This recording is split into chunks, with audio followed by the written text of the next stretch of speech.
Assalamualaikum warahmatullahi wabarakatuh. Selamat pagi anak-anak. Sebelum materi lebih lanjut, jangan lupa berdoa dan lakukan pemanasan sebelum belajar ya. Selamat menyaksikan video ini. Kemarin kita sudah belajar tentang masa praaksara. Masih ingat nggak apa itu masa praaksara? Pasti masih dong. Untuk kali ini kita akan mempelajari tentang kerajaan Hindu-Buddha di Indonesia.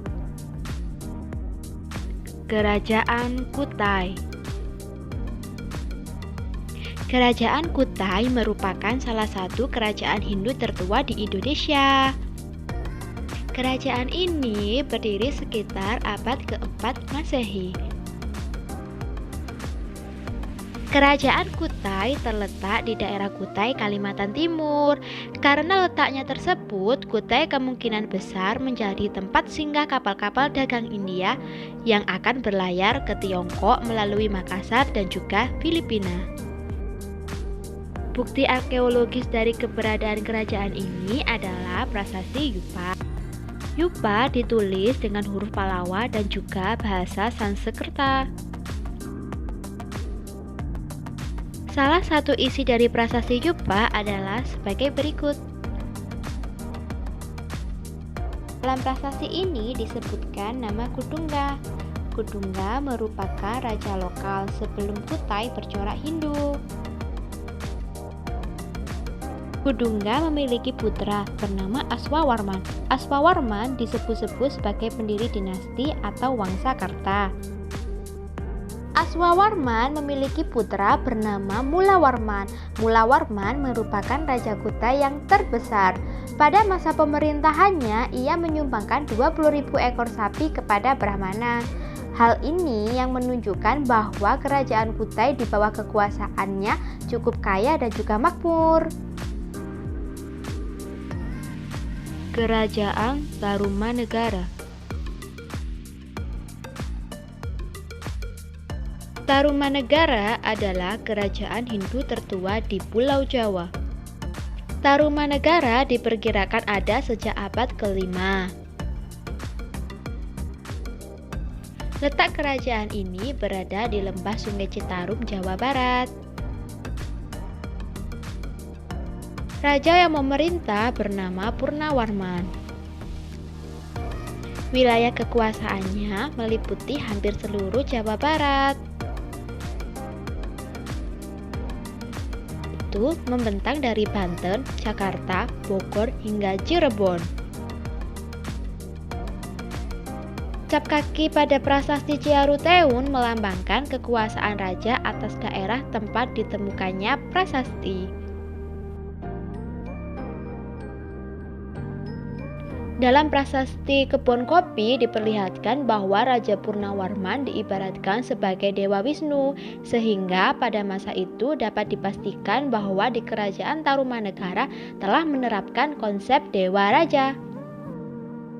Prasasti Tugu menceritakan tentang pembangunan saluran air sepanjang 11 km. Dalam prasasti ini pula juga disebutkan tentang penggalian Sungai Candrabaga, tujuannya untuk mengatasi masalah banjir, serta untuk mengairi sawah saat musim kemarau.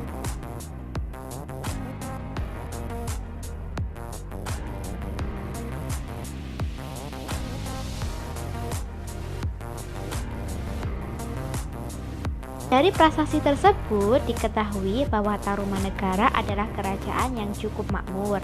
Penduduknya hidup dari hasil pertanian. Kerajaan Sriwijaya. Sriwijaya merupakan kerajaan Buddha yang berpengaruh di Nusantara. Berdasarkan berita Tiongkok, Sriwijaya diperkirakan berdiri sekitar abad ke-7. Sriwijaya terletak di tepi Sungai Musi, Palembang, Sumatera Selatan. Wilayahnya membentang sebagai berikut.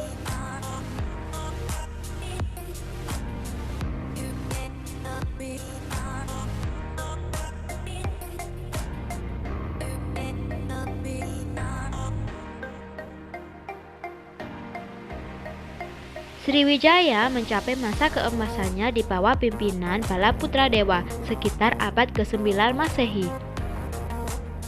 Sriwijaya tercatat sebagai pusat agama Buddha Mahayana yang penting di Asia Tenggara dan Asia Timur.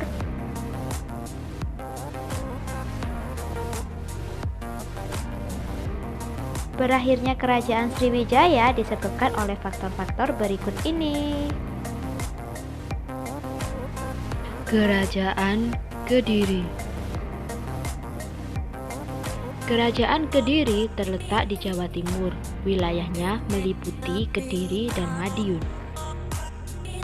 Kediri adalah kerajaan agraris dengan raja pertama Sri Samarawijaya. Kemudian secara berturut-turut diganti oleh Sri Jayawarsa dan dilanjutkan oleh Bhameswara. Jayabaya adalah raja Kediri yang sangat terkenal dengan ramalannya. Ramalan-ramalan tersebut dibukukan dalam buku yang berjudul Jangka Jayabaya. Pada masa pemerintahannya, Kediri mencapai puncak kejayaan. Tidak hanya di bidang agraris, tetapi juga dalam bidang maritim. Setelah wafat, Jayabaya digantikan oleh Raja Kameswara. Masa pemerintahan Raja Kameswara tidak berlangsung lama. Ia digantikan oleh Kertajaya. Pada masa pemerintahan Kertajaya, situasi di Kediri penuh ketidakstabilan. Pokok permasalahannya adalah perselisihan dengan para Brahmana. Kerajaan Singasari. Singasari adalah kerajaan Hindu di Jawa Timur, didirikan oleh Ken Arok pada 1222 Masehi. Ken Arok bukan merupakan keturunan raja. Ia awalnya menjadi pengawal Bupati Tumapel bernama Tunggul Ametung. Kecantikan istri Tunggul Ametung Ken Dedes membuat Ken Arok tertarik untuk memperistrinya. Karena niat inilah Ken Arok memesan keris pada Empu Gandring. Dengan keris ini, Ken Arok membunuh Empu Gandring dan juga Tunggul Ametung. Ia kemudian menggantikan Tunggul Ametung sebagai bupati. Ken Arok tidak puas hanya menjadi bupati. Ia menyerang Kediri. Setelah berhasil, ia membangun kerajaan baru dan menjadi pendiri dinasti Girindra.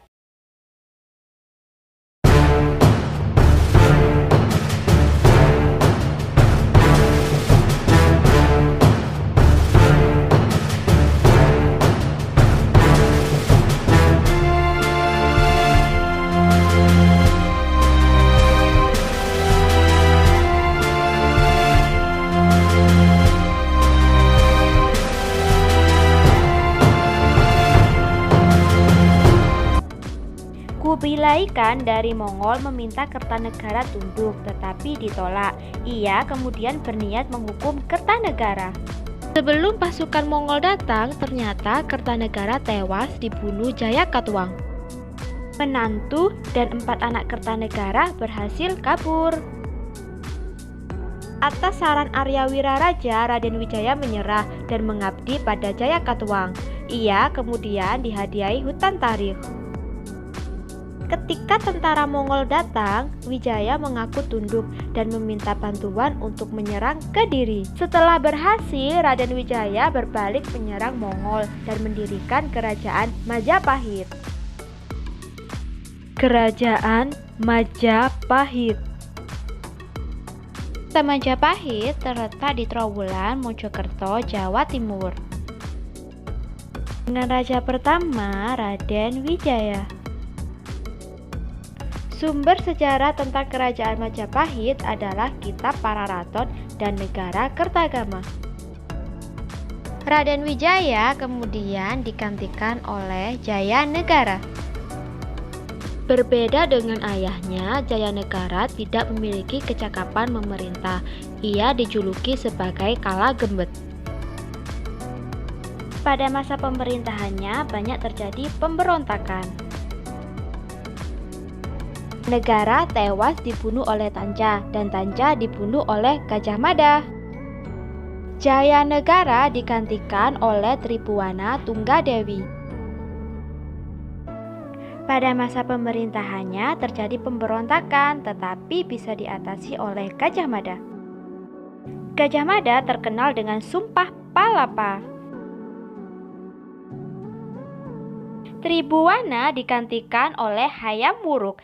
Pada masa pemerintahannya, Kerajaan Majapahit mencapai puncak kejayaan, wilayahnya seluas Indonesia sekarang. Kota Majapahit digambarkan sebagai himpunan kompleks pemukiman yang dikelilingi tembok bata.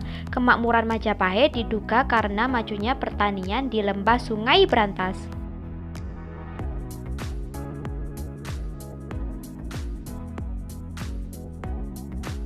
Beginilah gambar kehidupan di ibu kota Majapahit pada masa itu.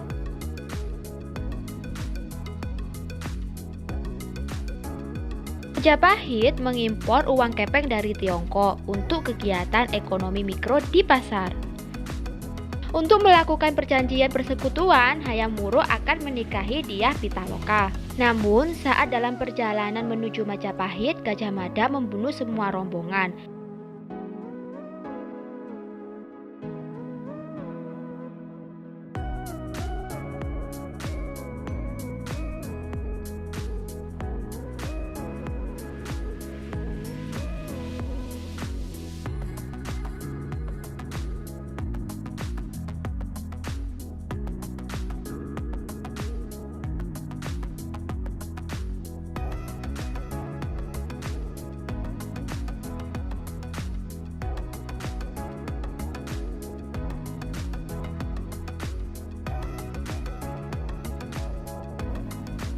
Sekian pembahasan materi hari ini. Jika ada pertanyaan, jangan lupa tanyakan di kolom komentar ya.